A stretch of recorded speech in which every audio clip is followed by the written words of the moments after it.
Nasa 71% ang posibilidad na magsimula ang La Nina sa mga natitirang araw ng Setyembre hanggang Nobyembre.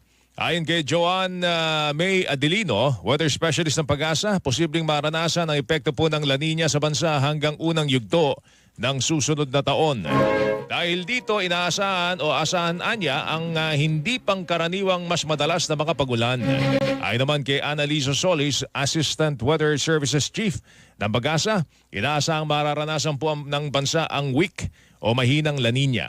Ngunit hindi niya ito dapat baliwalain ng publiko dahil batay po sa mga nakalipas na datos po ng Pag-asa, kapag mahina po ang La Nina ay mas maraming nararanasang super typhoon sa mga buwan po na Setyembre, Oktubre, Nobyembre at Disyembre. Idinagdag pa ni Solis na kapag merong aktibong weather system, maaari siyang maging tinatawag na rain-bearing tropical cyclone kung saan hindi malakas ang hangin, kundi